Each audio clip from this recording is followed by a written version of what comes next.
Lost crowns. Why Iron Age has no kings? कलयुग में ताज क्यों नहीं दिखाते पापा? Student, why isn't a crown shown in the Iron Age?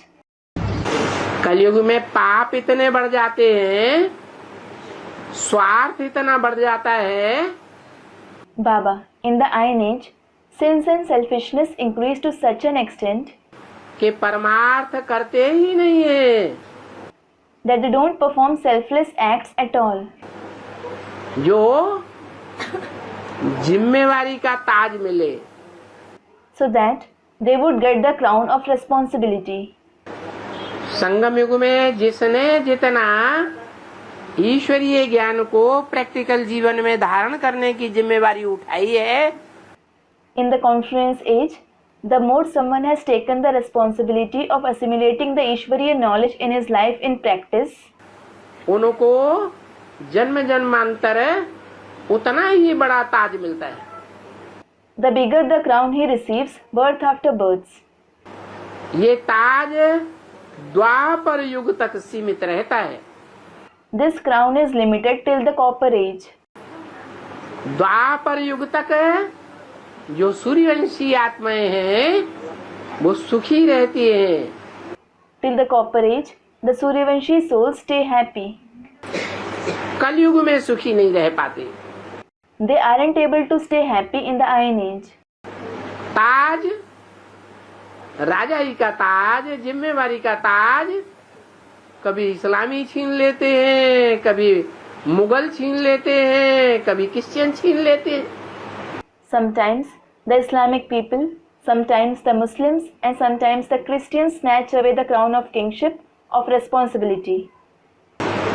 क्यों ऐसा होता है? Why does this happen?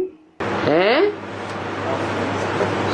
इसलिए ऐसा होता है कि जब चारों युगों की शूटिंग हुई थी, It happens because when the shooting of the 4 ages took place, तो कौन सी आत्माएं ईश्वरीय ज्ञान ले रही थी? which souls were taking the Ishvariya knowledge? ईश्वरीय ज्ञान को कौन सी आत्माओं ने ज्यादा समझा था? Which souls understood the Ishvariya knowledge more? सूर्यवंशियों ने ज्यादा समझा, चंद्रवंशियों ने ज्यादा समझा, इस्लामी, बौद्धिक, क्रिश्चियन किसने ज्यादा समझा? Did the Suryavanshis, the Chandravanshis, the Islamic people, the Buddhists, the Christians understand it more? Who understood it the most? Students, the Suryavanshis. और सूर्यवंशी सबसे पुराने भी हैं। And the Suryavanshis are also the oldest. जो इस्लामी हैं और जो क्रिश्चियंस हैं वो बहुत बाद में आए। The Islamic people and the Christians came very late. तो जो नए नए आए हैं, बाद में आए हैं, उनकी बुद्धि सात्विक होगी या पुराने पुराने जो जीर्ण बूढ़े हो गए, तमो प्रधान बन गए, उनकी बुद्धि श्रेष्ठ होगी? So, the newcomers who came later, will their intellect be sattvic, or will the intellect of those who became old, decrepit, aged, and tamopradhan be elevated? हाँ जी। Student, those who became tamopradhan, theirs won't be elevated. Yes. तो कलयुगी shooting तक पहुंचते पहुंचते ये सूर्यवंशी आत्माएं जरा जीर्ण हो जाती है, तामसी बन जाती है। So, the Suryavanshi souls become decrepit till they reach the Iron Age shooting. They become tamsi. कैसे बन जाती है तामसी? How do they become tamsi? अनेक जन्म लेकर नहीं, अनेक जन्म तो लेते हैं। Student, by having many births. No, they certainly have many births. लेकिन अनेक जन्म लेने में जो इस्लामी, बौद्धिक, क्रिश्चियन और धर्मों की आत्माओं के संग के रंग में फंस जाते हैं, बाप को छोड़ देते हैं। But while having many births, they are colored by the company of the souls of Islam, the Buddhists, the Christians, the people of other religions, and leave the Father. उनके संग के रंग में आकर के ये बड़े कामी क्रोधी लोभी मोही बन जाते हैं। They become very lustful, angry, greedy, and the one with attachment through the color of their company. अरे इतने ऊंचे बाप के बच्चे तो ये इतने नीचे कैसे गिरते हैं? Arey, when they are the children of such high father, how do they degrade so much? इतना अगर नीचे नहीं गिरेंगे तो ऊंच वो एक अलग बात। Student, if they don't degrade, they won't go high.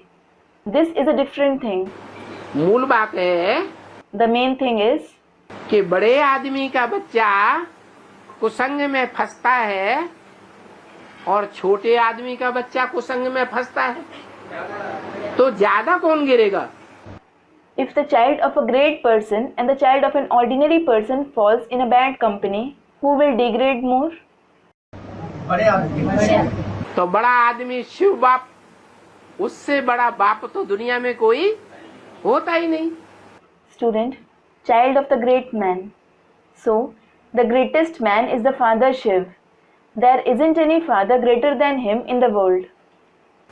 तो उसके जो बच्चे हैं वो कलयुग की शूटिंग आते आते संग के रंग में आते आते कुसंग में गिरते गिरते बहुत तमो प्रधान गलीज बन जाते हैं। लेकिन बिल्कुल अंत में आई ना बाबा।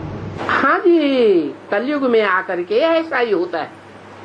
So, his children become very tamopradhan and impure by the iron age shooting, by coming in the color of company and falling in bad company. Student, but it happens at the very end, Baba, doesn't it? Yes, this is what happens in the iron age. Prithviraj Chauhan के बाद किसकी राजाई चली भारत में? भारत का कोई सम्राट बन पाया? Whose kingship continued in Bharat after Prithviraj Chauhan? Could anyone become the emperor of Bharat? हैं? जो अपन को देवी देवता सनातन धर्म के कहते हैं उनमें कोई पूरे भारत का सम्राट बन सका? Those who call themselves the followers of the ancient deity religion, could anyone among them become the emperor of the entire Bharat? नहीं, चंद्रगुप्त बना था, वो तो द्वापर के आदि में बना। No, Chandragupta became that, but it was at the beginning of the Copper Age. Ashok बना, वो भी द्वापर में बना। Ashok became that, but in the Copper Age itself. यहाँ तक आते आते ये भारतवासी अति के तमो प्रधान बन जाते हैं। These Bharatvasis become extremely tamopradhan till they reach here. अति के तमो प्रधान बन जाने के कारण ये Because of becoming extremely tamopradhan, शासक बनेंगे या दास दासी बन जाते हैं।